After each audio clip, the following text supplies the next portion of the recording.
Dear sisters, let us get closer to Allah.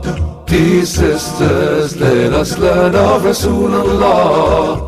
Dear sisters, let's make the future bright. Dear sisters, mothers, daughters and wives. Dear sisters, let us get closer to Allah. السلام عليكم ورحمة الله وبركاته. أعوذ بالله من الشيطان الرجيم. بسم الله الرحمن الرحيم. الحمد لله رب العالمين، والصلاة والسلام على الرسول الصادق الأمين محمد صلى الله عليه وسلم وعلى آله وصحبه أجمعين ومن تبعهم بإحسان إلى يوم الدين. My dear sisters in Islam, welcome to a new episode of our program Dear Sisters. We're live, Alhamdulillah Rabbil Alameen, with you right now from Huda TV's studios, and Alhamdulillah Rabbil Alameen, as always, we are joined by our dear guest, Sheikh Ibrahim Zidan. Assalamu alaikum wa rahmatullahi wa barakatuh. Alaikum assalam wa rahmatullahi wa barakatuh. How are you doing this afternoon? Alhamdulillah, great. Alhamdulillah Rabbil Alameen. We have a lot of questions this afternoon from our dear sisters, and I was only able to pick a few of them for today's episode. Inshallah, we're going to take more in the upcoming episodes, inshallah. Just to let you know, Alhamdulillah Rabbil Alameen, this program, as a program, is doing very well. And Alhamdulillah Rabbil Alameen, it's benefiting a lot of people. I feel with the blessing of Allah subhanahu wa ta'ala that we are filling a gap in Islamic media in general when it comes to dedicating a specific time for our dear sisters. And of course, as you know, this is a sunnah of the Prophet sallallahu alaihi wasallam. When our dear sisters, the Sahabiyat, asked him sallallahu alaihi wasallam for time specifically for them, what did he do? He gave them time. He gave them time. We gave them a specific time for them. So maybe we can't give a day, but we can at least give an hour on this program, inshallah. Alhamdulillah. My dear sisters in Islam, feel free, inshallah, to give us a call at any time during the program, beginning right now, inshallah, at 002-0238-555-248 or 249. Ask us your questions, any questions relating to Muslim women or to relationships, family relationships in general. And before we begin, because subhanAllah, some of the questions that we're getting are very heartbreaking. I just want to say, may Allah subhanahu wa ta'ala help every single sister who is facing a difficulty. Every single sister who's facing a difficulty in her marriage, facing a difficulty with any type of oppressive person, whether it's a husband, whether it's a parent, whether it's a child, whether it's society in general.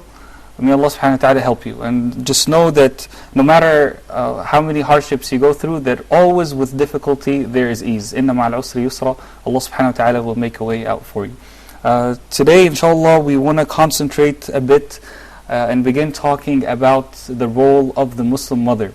The role of the Muslim mother, as we said before, that subhanAllah, the mother and the woman in general is half of the society, and she raises the other half. So in essence, she's the entire society, subhanAllah, the Muslim woman. So inshallah, we begin talking about the subject, but at the same time, our phone lines are open so that we can take your questions about any subject relating to Muslim women, inshallah, and any subject relating to relationships.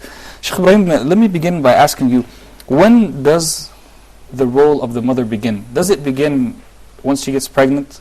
Does it begin after childbirth? Does it begin maybe after the child is 2 years old or 5 years old, or that child reaches puberty? When does it begin? Alhamdulillah, wassalatu wassalamu ala rasulullah. The mother or the father, both, raising a child starts from even before marriage. When it comes to the choosing, period, where the husband chooses a righteous wife, and the wife or the guardian is looking for a righteous man with proper religion and so on. This is where people should look into the right of the child that will be the outcome of this relationship. Many times people are selfish, right? They're looking for their own personal benefit. But we need to look ahead and to have this vision that Allah subhanahu wa ta'ala wants from us. This is supposed to be the mother of my child.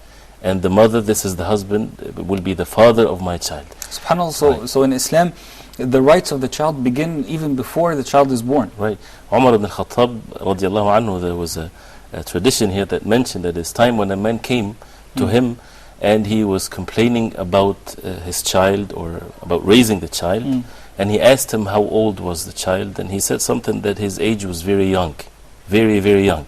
He said, it's too late. It's too late now. It's something that happens even before conceiving the child. So, but alhamdulillah, anytime if a person wakes up and repents to Allah subhanahu wa ta'ala, Allah subhanahu wa ta'ala is the most merciful. So not raising our child correctly, that needs repentance in itself? Definitely, because we take, yes, the physical means in which we learn how to raise the children and so on. It's knowledge that a person needs to seek. But at the same time, Allah subhanahu wa ta'ala is the most just and He's the most merciful. If the mother is seeking the help from Allah subhanahu wa ta'ala, being righteous herself, and the same thing for the father, Allah subhanahu wa ta'ala is the most merciful, will bring the outcome of that, children that will be followed the same path of the father and the mother. So if you want to have righteous children, then be righteous yourself. And this is something that Allah subhanahu wa ta'ala mentioned in the Quran, in stories in the Quran, a hadith of the Prophet sallallahu alaihi wasallam. And that's how the religion is so easy. Just focus on yourself, make sure that you are righteous, make sure that you follow the way of the Prophet alayhi salatu wasalam. Allah subhanahu wa ta'ala will make ways easy for you. And definitely being focused on raising children to be obedient to Allah subhanahu wa ta'ala. Anas radiallahu anhu, his mother, Sulaym, the first thing that she made sure that Anas would say, the first words for him to utter, right? Usually we're so happy if the child says mother or father, says Baba or Mama. Right, that's then we compete, which did he say first, right? Yes. She was making sure that the first words that comes out of the mouth of Anas is La ilaha illallah. La ilaha illallah. That means what? That means she's constantly saying that to him. But constantly making dhikr of Allah subhanahu wa ta'ala. So the first thing that comes out of his mouth is La ilaha illallah. SubhanAllah. What kind of child is this? I thought, SubhanAllah, what kind of a child is this? I thought came to my mind. Now this child, Anas radiallahu anh, the first thing that he says is La ilaha illallah. And the last thing that he says before that is La ilaha illallah. So he begins with La ilaha illallah and ends with La ilaha illallah. And it shows the concern. What is the concern of such a mother? When she is constantly saying that to her child, she is in state of dhikr. She is in state of remembrance of Allah subhanahu wa ta'ala, and she's focused that she wants to have this child as being a true servant of Allah subhanahu wa ta'ala. And once he became, or having some understanding, she sent him to the Prophet sallallahu alaihi wasallam immediately to serve the Prophet alayhi salatu wasallam. So, and actually, by the way, this family of Anas radiallahu anhu and his mother, it's a family that needs for us to, focus more, and maybe we can dedicate some time to talk about this whole entire story. family. Yeah, we can talk about their story, inshallah, and see what morals we can learn from it. Bidnillah ta'ala. Now, we talked a bit about choosing the right spouse, and when we're saying choosing the right spouse, that also goes for the woman, right? For the woman and her guardian to pick the right man. It's not just about just let anybody propose. We can't get anybody these days, so whoever proposes will just accept. Right. We have to look for the righteous person. And when it comes to the mother side or to the woman's side, we have the hadith of the Prophet sallallahu alaihi wasallam: إذا جاءكم من ترضون دينه وخلقه فزوجوه لا تفعلوا تكن فتنة في الأرض وفساد كبير. Which means if a man comes to you that you're satisfied with his manners and his religion, two things, manners and his religion, get him married. Otherwise it becomes a fitna, tribulation and corruption on the face of earth. Why? Because the criteria that people will choose, if it's not based on manners and religion, then what else? It will be materialistic things which leads to corruption, and this is what we're facing as Muslim Ummah nowadays. But why manners and religion? Isn't manners part of religion? It's a very beautiful question, because religion to some people might be that he is making the salah in the most perfect way, he's doing the rights of Allah subhanahu wa ta'ala in his life, worshipping Allah subhanahu wa ta'ala, and will make him dhikr and so on. But this not necessarily something that would be in his manners of dealing with his wife. So something that they have to check. The same way that they would ask about his religion, is this a righteous man? They should ask about his manners. How is he with his parents, with his family, with the people in the masjid, with people in large? The mannerism, buying and selling, things like this. How does he treat others? This is very important, because you might find deficiency in one's manners, and the outside appearance of his religion might be something great. So both come together, although manners is part of the religion, but to make it very specific, that this specific part of the religion, it's very important for the guardian to make sure that this is sound and correct. And why the guardian? Because usually women tend to be shy, and this is what Allah subhanahu wa ta'ala wants from them. Right, and this is what they should be. And maybe they're not experienced as their guardian. Right, and at that part of their life. In many cases, some men might, play tricks or whatever there is. So to make sure, and all of this is by the mercy of Allah subhanahu wa ta'ala, not just necessarily for the benefit of the husband or the wife. It's for the generation to come, because they are weak when they are born. They have no power whatsoever. So to protect the right of the children, Allah subhanahu wa ta'ala protected them that early on. And when we're protecting the Muslim family, we're in essence protecting the entire Muslim Ummah. And this is the beginning, and this is the start that we need to do. We are in a very difficult state, as we see all over the world as Muslims. And how to change this is not in our capacity to change the whole entire Ummah. But Allah subhanahu wa ta'ala promised us, if we change ourselves, Allah subhanahu wa ta'ala is the one that would bring the change. إِنَّ اللَّهَ لَا يُغَيِّرُ مَا بِقَوْمٍ حَتَّى يُغَيِّرُ مَا بِأَنفُسِهِمْ. This is our job. Change yourself, Allah subhanahu wa ta'ala will change the situation of the Ummah in large. And at least we come in the Day of Judgment, well, Allah, a person will have done his best, and he would be excused that he done his best to save even the Ummah by saving himself, by being steadfast. And saving his family as well. No. يا أيها الذين آمنوا قوا أنفسكم وأهليكم نارا وقودها الناس والحجارة. No.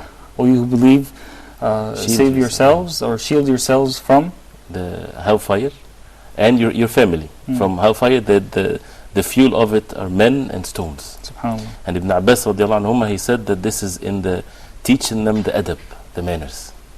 So Specifically this is the talking about teaching foundation them of manners. Yes, to teach them, to make sure that you're not just teaching yourself or doing it yourself, you're teaching your children manners and how to be obedient to Allah subhanahu wa ta'ala. That makes it part of the religion. It's not just that you have children and that's it. You just feed them and that's the responsibility. This is part of the responsibility, to shelter them, to feed them, to clothe them, yes. But the most important thing is to protect them from the hellfire. Yes. Alhamdulillah Rabbil Alameen. My dear sisters, inshallah, feel free to give us a call anytime during the program, inshallah, and ask us your questions relating to Muslim women and relating to relationships in general at 002-0238-555-248 or 249, inshallah, at any time during the program. Sheikh Ibrahim, let's take it step by step as we're taking it. So we said what a Muslim woman should do before marriage. Now that, alhamdulillah, Allah subhanahu wa ta'ala blessed her and granted her a righteous husband, and that they are married, before conceiving, inshallah, the baby, what steps should they take, especially the Muslim woman and also the Muslim man, in order to make sure, inshallah, that they are on the right track to having a righteous child? They should follow the way of the Prophet ﷺ in all of their affairs, in their relationship, in the intentions of having, making sure that their intentions is right, that they would have a child to remember Allah subhanahu wa ta'ala, to the extent of which when they would have relations together, they would say the dhikr, in which the Prophet ﷺ taught the men and the women, Allahumma jannibna shaitan wa jannib shaitan ma razaqtana. Oh Allah, make the shaitan away from us and protect the offsprings, if whatever you provide for us, from the shaitan. See, the intention is coming from where? Right? This is the constant connection that a Muslim have with the Creator of the heavens and the earth. And then once it happens by the will of Allah subhanahu wa ta'ala, believing that this is by the qadr of Allah, it's by the destiny of Allah. Yes. We have no say in it. And this is something that Allah subhanahu wa ta'ala mentioned at the end of Surah Al-Shura, that it's the will of Allah subhanahu wa ta'ala. He makes some people sterilized, they make people, give child, some they have only male, some they have only female, and some of them they have both combined. It's all by the will of Allah subhanahu wa ta'ala. So you're definitely preparing yourself that you're satisfied with whatever provisions Allah subhanahu wa ta'ala provide for you. Alhamdulillah Rabbil Alameen, now the sister is pregnant. No. What steps can she take right now in order to make sure she has a righteous child, inshallah? Anything or any step or any level in our life, there are two things to be done, inwardly and outwardly. The inwardly is very important, and that's the deeds done by the heart. She should be grateful to Allah subhanahu wa ta'ala, witnessing that this is something by the destiny of Allah subhanahu wa ta'ala, and she would prepare herself to be patient with the pregnancy. And this is a rewardable period of our time, that Allah subhanahu wa ta'ala willed for it to be 9 months. If He willed subhanahu wa ta'ala, it would have been a minute or a day or something like that. But it's meant to be this way, that people will go through this, and especially the mother. That's why the Jannah is very close to the mother, and that's why the obedience of the mother and the father, but the mother, she has more attention when it comes to the hadith of the Prophet ﷺ, as we all know, because she's the one that bears the child and gives birth and so on. So there's many things to be done inwardly, and then outwardly, I think we have something, but it's something also to be taken care of. Assalamu alaikum, sister from Bahrain. Assalamu alaikum. Wa alaikum assalam. Yes, sister, go ahead. My question is about Quran. I have a question. It's usually posed by non-Muslims, so can I ask it today? It's not about relationship. Go ahead, sister, inshallah. We'll try to answer it. Why does Allah sometimes refer to Himself like in the third person, like He is Allah the Most High, And sometimes in the first person, I am closer to you than your jugular vein, and like that. So this is one thing I wanted to ask. Wanted to ask in Quran in depth, but I don't know when that is live. So. Well, it's not live right now, but you can go ahead and ask us. Is this the only question you have, or do you have another question? Just this one. Okay, inshallah, we'll answer. Quran depth is coming into Dear Sisters, just like it happened to me last week on the Straight Path.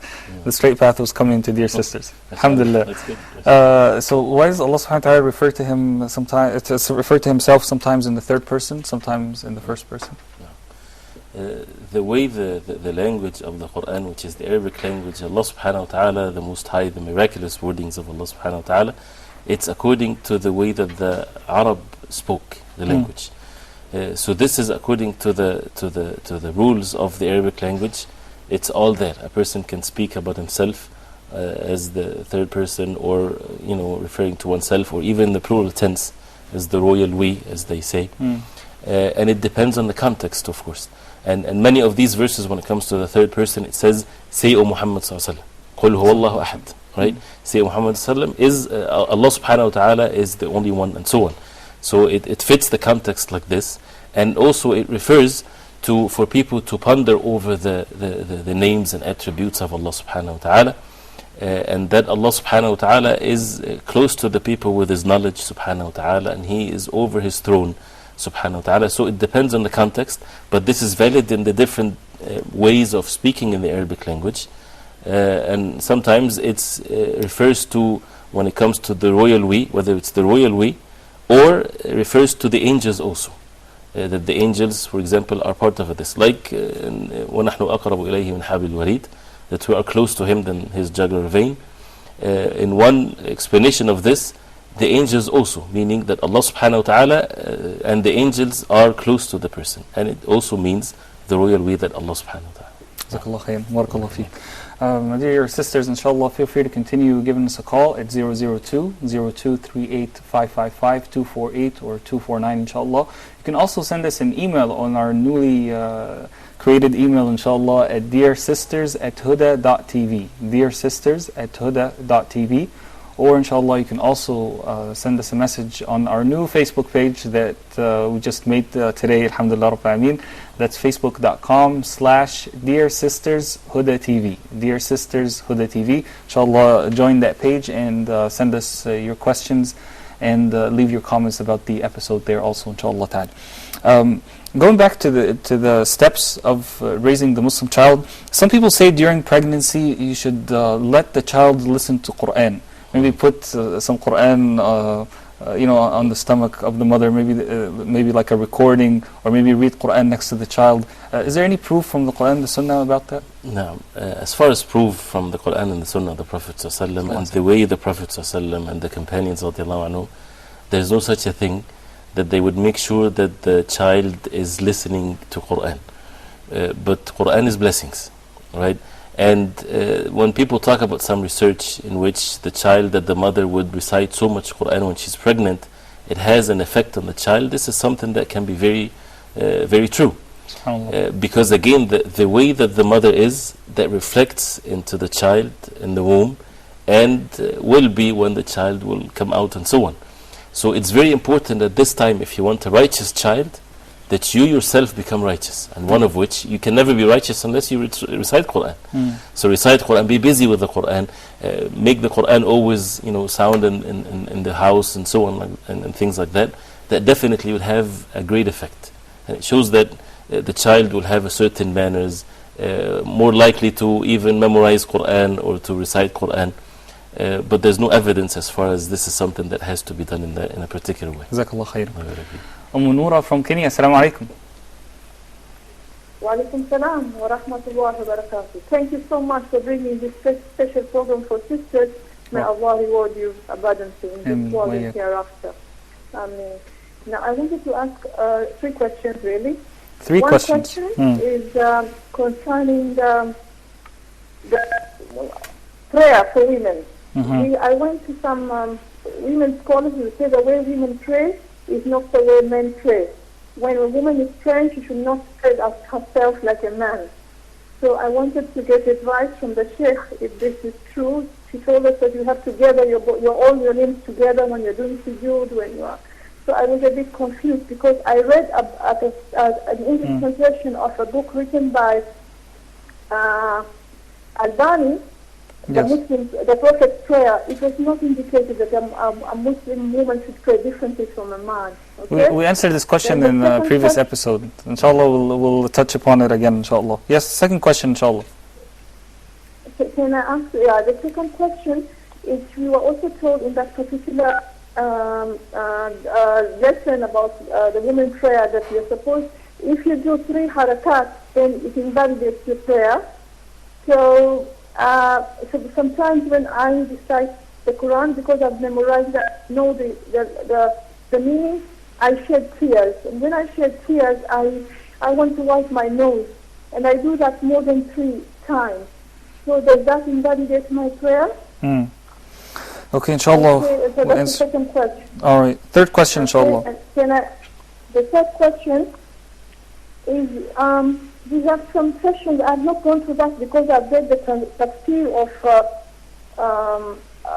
there's a qasida called Qasidat al-Burda by al-Busari. So this qasida, we have round going people. We just hear some announcements that today we're going to do this qasida in this house. Qasidat al-Burda, right? They read it in Arabic, they recite it in Arabic. And then when I wanted to know what it actually means, when I heard the tafsir of that qasida, it has a lot of shirk, I think. I don't know whether the sheikh can expound on that, because I've not been going to those sessions of reciting this qasida. Beautiful question, Sister Manura. Barakallahu feeki. Jazakallahu khairan. Manura has 3 questions in 3 different areas, but alhamdulillah, I think all of them are very important. First one, if we can just review it quickly, the idea about women praying a little bit differently than men. No. The original status of this is that there's no difference between men and women in prayer. Any hadith that comes when it comes to how to pray, there's no difference. And people should not say, well, this is maybe to men, this is to women. They're all the same. صَلُّوا كَمَا رَأَيْتُمُونِي أُصَلِّي. The Prophet ﷺ said, pray in the same manner that you saw me praying. This is general for all men and women. The only thing that some of the ulama, they said, the only thing is when in the place of sujood, when the woman in sujood, she should be together. That's the only thing. Put all her limbs together. Right, not to be, spreading her arms and so on. But this has no, clear evidence from the Sunnah of the Prophet ﷺ. This is some of the opinion of some of the ulama. That's it. So if she does that, especially if she might be afraid that maybe men might be around and something like this, definitely this is good. But that's the only thing that is mentioned in the books of fiqh or among the people of knowledge. So both are correct?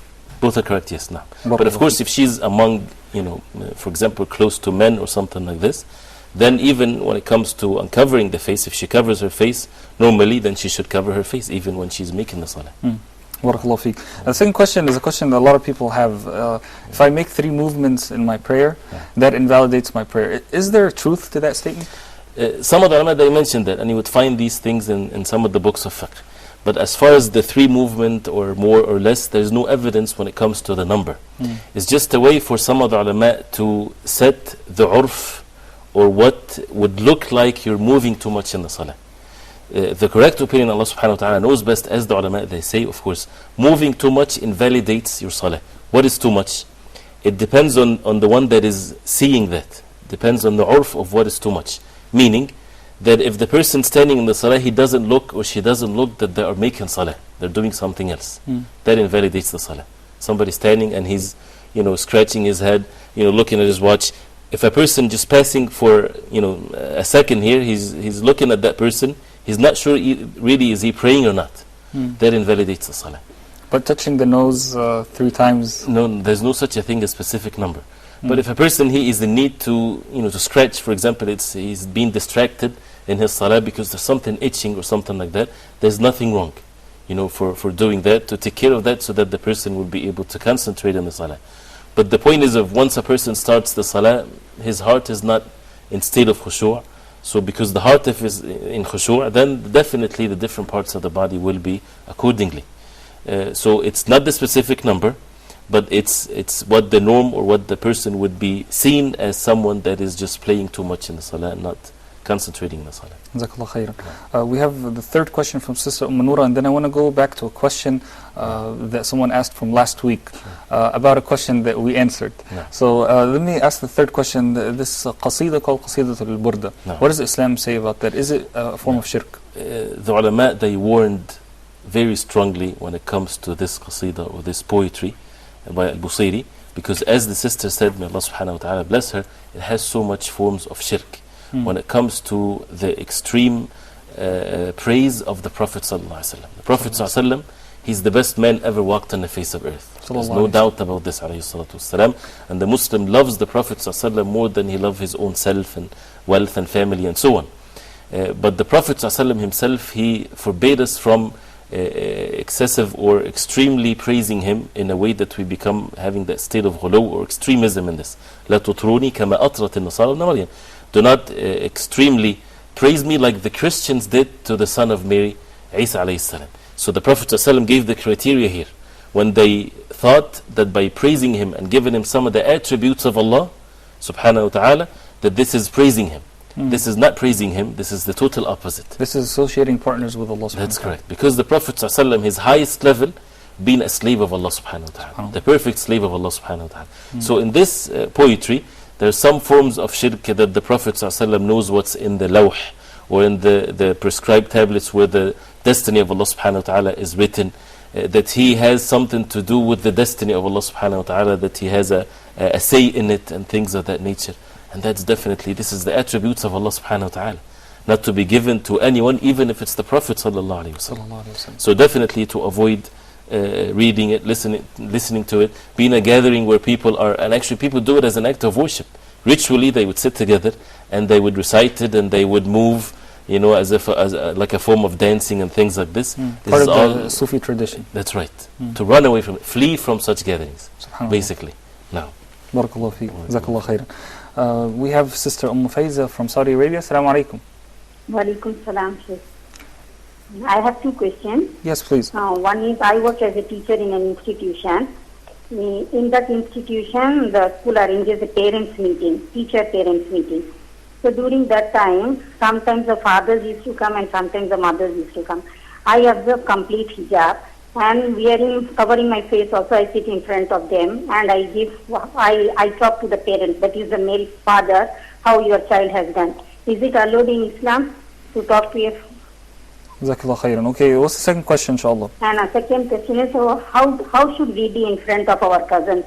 We wear hijab while going out, but people say that your cousin is your brother. How can you be separated from him, not talking to him, asking him, without asking how are you, like this? So how we should behave in front of our cousins? Thank you so much. Thank you so much, Sister Mufayda. Separated completely, or can we talk to them with hijab? Beautiful questions, mashallah. Barakallahu feek. Jazakallah khair. Thank you. Barakallahu feek. May Allah reward. First question of Sister Mufayza, she's asking, she works at a school and the day comes for the parents' meeting. Sometimes the mothers come, sometimes the fathers come. How should she wears a complete hijab, alhamdulillah rabbil alameen. How should she interact in such a situation? Right. Of course, definitely, probably these things in an open place. It's not like in a secluded room, for example, where the teacher meets the father, for example, which I would consider it to be that way. So in that case, there's no harm as long as there's the lowering the gaze and speaking to the point and not talking in things that have no benefit to the subject. There's nothing wrong with that, and as long as the hijab is being done in the proper way, lowering the gaze, and again talking about the subject, there's no harm in a public place, in a school where everybody's sitting. Things of that nature, there's no harm, inshallah ta'ala. Jazakallah khair. We're going to take a short break, inshallah, and when we come back, my dear brothers and sisters, we're going to continue answering the other question that was raised by Sister Mufayza, and at the same time, we'll answer some of the questions that you have sent us throughout the week. Bi'idhnillah ta'ala, we'll take more of your phone calls, and we'll try, inshallah, to continue in the subject that we're talking about. If not, then we'll continue it at the beginning of the episode next week, inshallah. Stay with us, we'll be right back, inshallah. Sisters, let us get closer to Allah. Dear sisters, let us learn of Rasulullah. Tech Talk. going to look how to create a website and which Islamic websites to actually visit. What inspired you to create your own website? One of the challenges that we face every day, the site or the application should be accessible worldwide. I remember when I was younger, one of my friends asked me to convince his father to get him a desktop. Even the laptop, if you compared both of them in terms of cost, laptop roughly cost twice the money if you compared with the desktop. Hackers, the word hackers, most of the youth people are very interested about that word. They say, hey, I'd like to be a hacker, because there is a type of hacker doing great job. We call them white hat hacker.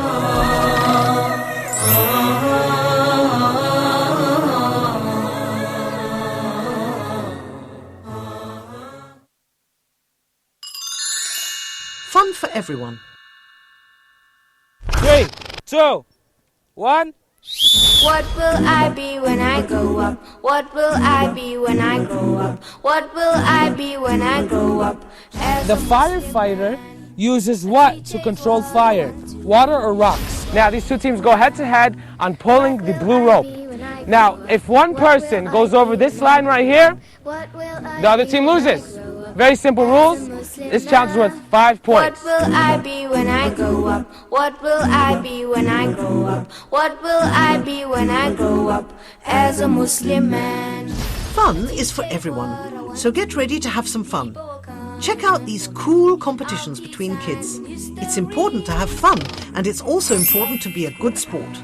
So tune in to Fun for Everyone. You don't want to miss it. When I grow up, what will I be when I grow up as a Muslim man? Dear sisters, let us get closer to Allah. Dear sisters, let us learn of Rasulullah. Assalamu alaikum wa rahmatullahi wa barakatuh. My dear brothers and sisters, welcome back. Especially my dear sisters, welcome back to our program, Dear Sisters. We're continuing, inshallah, to take your questions for the remaining segment of the program, inshallah, at 002 0238 555 248 or 249. So feel free to give us a call, inshallah, at any time with your questions relating to relationships in general and relating to Muslim women, inshallah. Before the break, Sister Faiza was asking about the issue of what is the correct way to deal with her cousins. Obviously they are relatives. At the same time, they are not her brothers. She's obviously talking about the male cousins. How should she deal with them? Should she just totally abstain from talking to them, or should she treat them like her brothers? If we go by traditions and cultures, we will have different answers, but we don't go by that. We go by the deen of Allah subhanahu wa ta'ala. And Allah subhanahu wa ta'ala is the most wise. So anything, we have to be prepared that anything that comes from Allah subhanahu wa ta'ala, there's a great wisdom behind it, whether we see it or whether we don't see it. But in that regard, we should see the wisdom behind it, of course. Cousins are in the religion of Islam, that are strangers in the sense that they can get married together, right? So since this is valid, that means she's supposed to observe the hijab in front of her male cousins, right? And he is like any other man on the face of earth when it comes to the things to be dealt with men versus women that are strangers to one another. So can they say Assalamu alaikum to one another? Of course they can. But if the hijab is being established and they are not alone in a place, right? And for example, people visiting a family, and the men, they stay together and the women, they stay together. But for example, they're walking, they're facing one another. There's nothing wrong with saying Assalamu alaikum wa alaikum assalam wa barakatuh.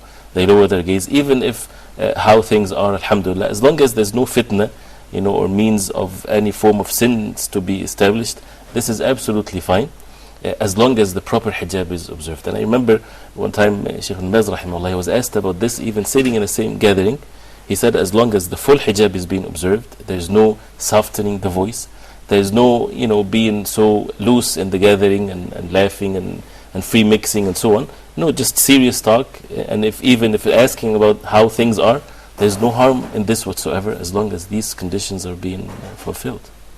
Jazakallah khair. Barakallah feek. We had a question last week that was asked about a sister, and I'm going to try to remember it correctly. A sister said that she heard a person, a non-Muslim person, talking badly about Islam somewhere online, maybe on Facebook or on some forum or something like that. So she started answering him publicly on a public forum by the ayat and the hadith.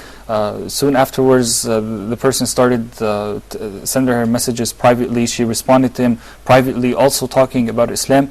Alhamdulillah, the person was convinced. He became a Muslim. Soon after that, he wanted to propose to her and he wanted to marry her, and he was telling her, I love you, and things like that. The sister doesn't want the relationship. So she said she doesn't know what, she was asking us, she doesn't know what to do.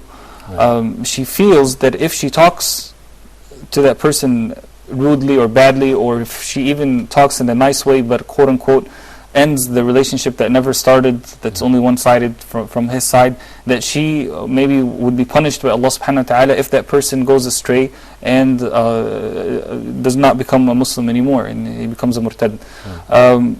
At the same time, she doesn't want that person. She doesn't want to get married to that person. She doesn't want any relationship with this person. So you answered her, if I can remember correctly, you answered her by saying that the problem started from the beginning. The problem did not start from right now. That from the beginning, you should have, when that person first contacted you, or when there was first some sort of public talk, when it started being private, you should have started right then and there to refer him to a brother who can deal with the situation. But then also you spoke practically, and you said that since we are in the situation that we're in today, what is the best thing that she can do? You said that she should stop talking to this person immediately, and at the same time know that the guidance is from Allah subhanahu wa ta'ala. And also try to refer him to a brother. And then I asked you, I remember asking you, I said, so should she just not respond to any of his messages? Or should she send him one last message explaining to him the situation? And he said she can send him one last message as long as it's a one-way message. Do I remember all the facts correctly?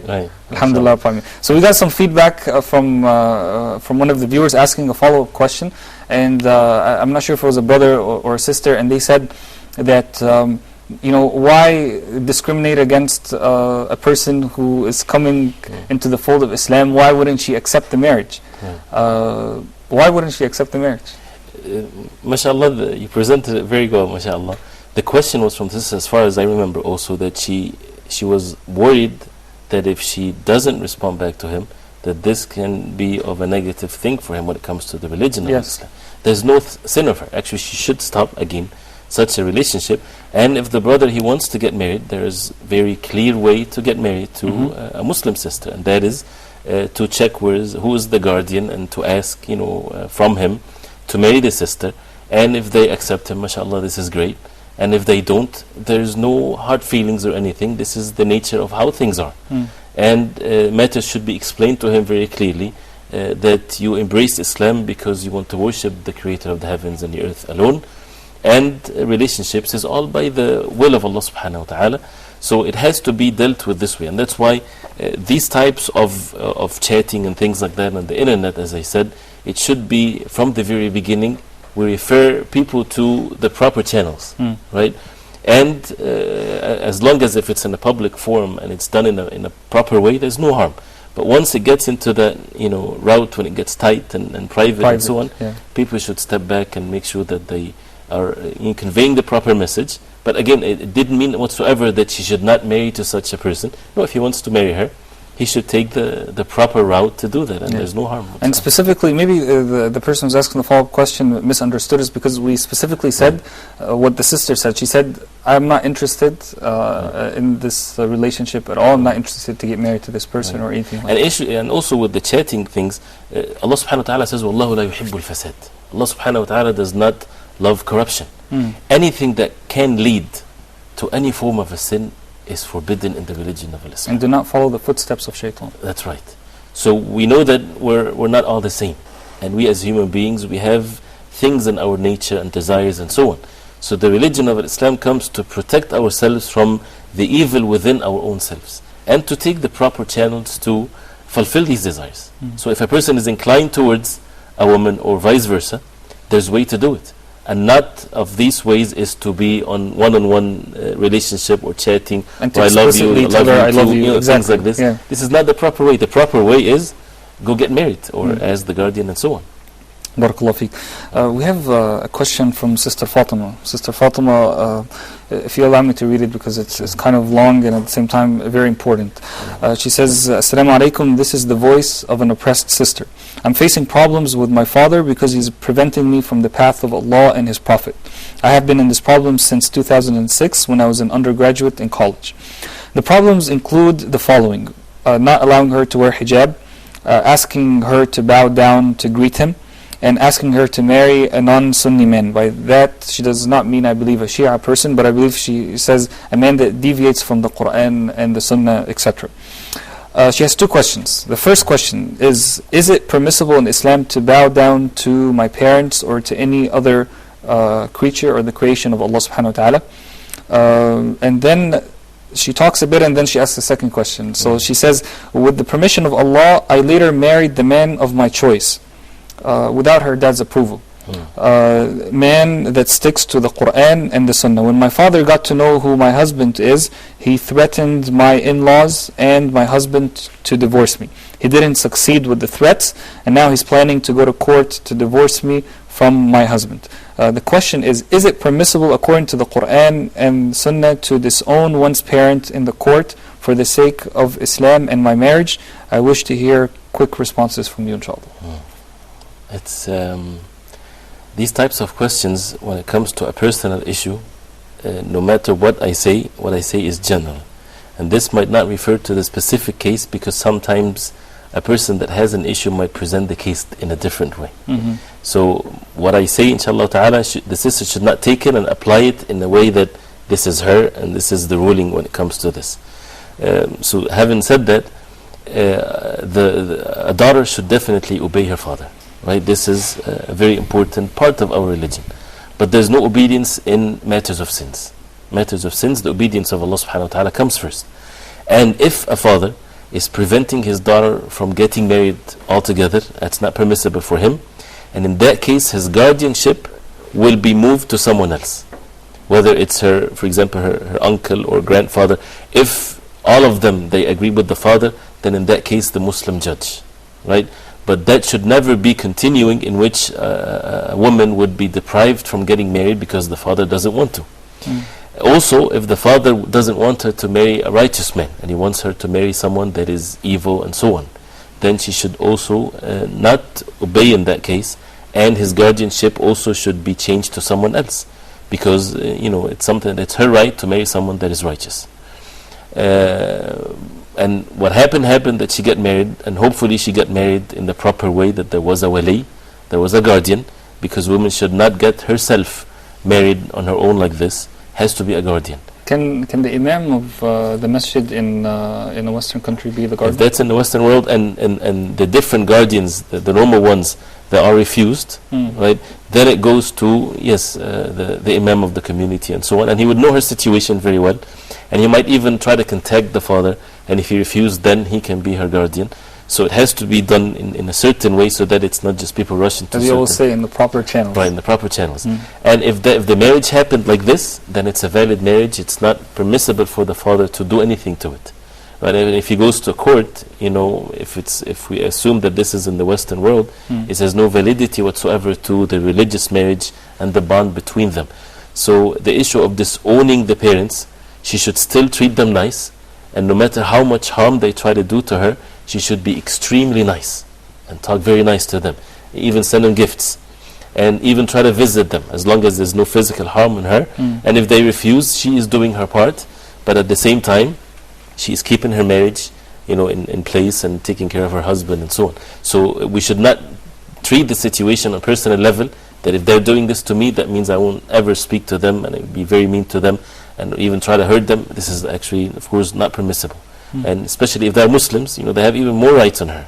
So being extremely kind to them, and at the same time protect your rights and keep your marriage for the sake of Allah subhanahu wa ta'ala. The second question that she had was about the issue of bowing down to one's parents. No, I'm not sure exactly how would a person bow down, but this is not part of the religion. If it's, for example, she can go out of this by, for example, trying to kiss his hand, for example. This is absolutely fine, right? And people might respect that. And it depends from one culture to the other. And it's not something that is humiliating. It's a good thing, right? Or, hugging the father or something like this, so that he is not angry with that. But bowing in a certain way, this is against if we can assume that bowing in terms of making ruku', kind of the same position that we're in when we're making ruku'. This is not according to the deen of Allah subhanahu wa ta'ala. It's not according to the sunnah of the Prophet sallallahu alaihi wasallam. I even remember going to some countries, especially in Africa, they do that. And you find people sometimes going to the ground to greet you. This is something that needs to be changed. And we need to follow the way of the Prophet ﷺ. The Prophet ﷺ, when he was asked about, you meet someone and you hug him, he said no. You bow to him, he said no. He said, you shake his hands, he said yes. So shaking the hands, this is the proper way. If she didn't see her father for some time and embrace him, this is absolutely fine. If he gets angry, for example, if she doesn't do that and she try to kiss his hand, for example, depends on the culture and how people will perceive that. It's all valid. But to do it in a specific or ritual way, this is not according to the deen of Allah. Barakallahu feek, Jazakallah khair. Let's go back to the subject that we're talking about, but after I remind my dear sisters of the phone number 002-0238-555-248 or 249, inshallah. Now, alhamdulillah, the baby is born, and we move to the next step, which we can say is the first 2 years of marriage. What is the role of the Muslim woman and the Muslim mother at that time? When it comes to the physical role, I think this is something that every mother should know that very well. She knows it by the fitrah, alhamdulillah. MashaAllah. She should seek rewards from Allah subhanahu wa ta'ala in everything that she do. The issue of al-ihtisab, which is seeking rewards. This is an act of worship. This is a level of ubudiyya, level of worship that many people, they forget. All women would take care of their children. But there's major difference between a Muslim woman that she's aware that although she is doing it anyway, but she's seeking rewards from Allah subhanahu wa ta'ala. So when she would breastfeed, when she would take care of her child, that she's doing that for the sake of Allah subhanahu wa ta'ala. She can choose, for example, to for him to get the formula and things like this. But if she has the means to breastfeed her child, this is his right? And to take care of him physically and so on. And at the same time, make sure that she is always steadfast on the deen of Allah, reciting Quran, making the salah on time, speaking to the child and smiling to him, and having this connection when breastfeeding and so on, and making sure that the child, when he starts speaking, he comes out with the nice words like La ilaha illallah. There's nothing wrong with anything else, but to make sure that the household that does not have sins in it. People sometimes, they're attached to the television, for example, or watching movies or things of that nature. Instead of that, we need to replace all of that with the proper environment, an environment that has the name of Allah subhanahu wa ta'ala is mentioned. There's no sins, going to the proper gatherings and so on. And ask and making dua to Allah subhanahu wa ta'ala that He would bless the child, especially in that age when there's no quite interaction with talking and things like that. But it's very important. This is how the personality is being shaped, as they say. So giving the love and the care, and at the same time making dua to Allah subhanahu wa ta'ala and seeking rewards from Allah subhanahu wa ta'ala, and making sure that there's no sins being practiced in the household and so on. Jazakallah khair. We have a question from Sister Hawa, which we're talking about how to raise a child, so how to have babies and how to raise them. Sister Hawa, she's asking about something a little bit different. She's asking, what is the ruling of family planning in Islam? Family planning, if they mean, that they would have a space time-wise between one child and the other, right? Which is called refers to in the books of fiqh when it comes to al-azl, or this is something that was practiced at the time of the Prophet ﷺ. And the Prophet ﷺ stated the fact that if Allah subhanahu wa ta'ala wills for a child to be conceived, it will be conceived no matter what you do, right? So put your trust in Allah subhanahu wa ta'ala. First, for a person to make a decision that I want only one child, or 2 children, or 3, and that's it, this is not permissible. To make it like this and to make that decision early on, this is not in our capacity. We have to put our trust in Allah subhanahu wa ta'ala. Second point is the wish of the Prophet ﷺ is that you have many children, if you are capable of doing that. And he said, alayhi salatu wassalam, تَنَسَلُوا تَكَاثَرُوا فَإِنِّي مُبَاهٌ بِكُمُ الْأُمَمِ يَوْمَ الْقِيَامَةِ. أو كما قال عليه الصلاة والسلام, which means get married, have a lot of children, because I will be proud of you in the day of judgment. So when you have a lot of children, you're basically fulfilling the wish of the Prophet ﷺ. So if you are capable, of course, of doing that physically, you are capable of doing that. There is no harm if a mother, for example, she has a child and she's not able to conceive another child right away, and all by the will of Allah subhanahu wa ta'ala. There is no harm if she waits for a period of time, but still by the will of Allah subhanahu wa ta'ala. But if the reason is financial reasons, that's not permissible. Many people, they do that because they're afraid that they won't be able to support their children. This is not in your capacity. So just the fear of financial reasons is wrong. That's wrong. But if physically the woman is not able to do that, right, or she has a condition or whatever there is, or she's breastfeeding a child and she wants to finish the period of breastfeeding, there's no harm, right? But when it comes to the fear of financial problems, this is wrong, because Allah subhanahu wa ta'ala is the provider, and it's not you that provide for the child, it's Allah subhanahu wa ta'ala that provide for him. Barakallahu feek. We have 2 minutes till the end of the episode, inshallah. Let me sneak in one more question, inshallah. A sister, she's asking, if a woman does not marry or have children in her earthly life, if she doesn't get married or doesn't have children, and inshallah she's granted to dwell in paradise in her eternal life, will she be able to marry or even have children then? Will there be procreation in the hereafter? No. A very important point to answer this question is Allah subhanahu wa ta'ala the one that would have in the life of the people on the face of earth grief and sadness and things like this. All of that will be taken away from the people in Jannah. So there's no such a thing as a person being sad or deficient or wanting something that never happens. All of that does not exist in Jannah, because the one that created that is Allah subhanahu wa ta'ala, and He's the one subhanahu wa ta'ala that will eliminate that from the human beings. So basically, don't worry about that. The worries is for us to enter Jannah. Once a person enters Jannah, that's it. He or she are in delight, perfect delight. When it comes to this, yes, the ulama, they talked about it. Women, those who did not get married on the face of earth, they would be, from the men of the earth that become part of the people of Jannah, and they can have children, but without going through the difficulties of having a child on the face of earth, pregnancy and so on. It was said in some of the traditions that if she wishes for a child, it happens right away, right? And there is the relations and so on in Jannah. This is something that is mentioned in the hadith of the Prophet ﷺ. So yes, definitely this will be in there. It will be there in place. But we ask Allah subhanahu wa ta'ala to make us among the people of Jannah. Ameen. And this is where the concern should be, inshallah. Ameen. Barakallahu feek. Thank you so much for all the insightful knowledge that you've shared with us today. I know, alhamdulillah, that a lot of people benefit from this program. We try to begin with a topic, but then we move to a lot of topics. So I think, inshallah, we get a good mix at the end. Alhamdulillah, a good salad bowl of information. Alhamdulillah. Barakallahu feek.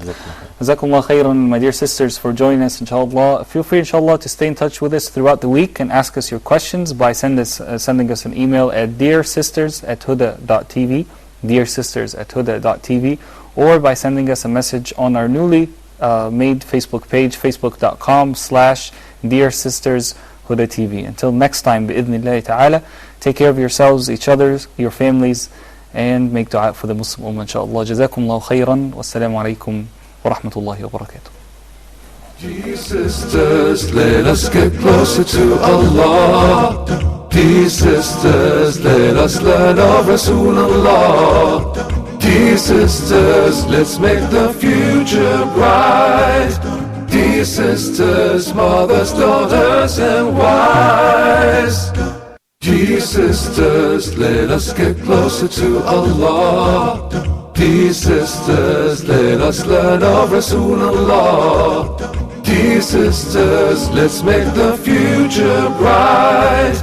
Dear sisters, mothers, daughters, and wives. Dear sisters, let us get closer to Allah. Dear sisters, let us learn of Rasulullah. Dear sisters, let's make the future bright.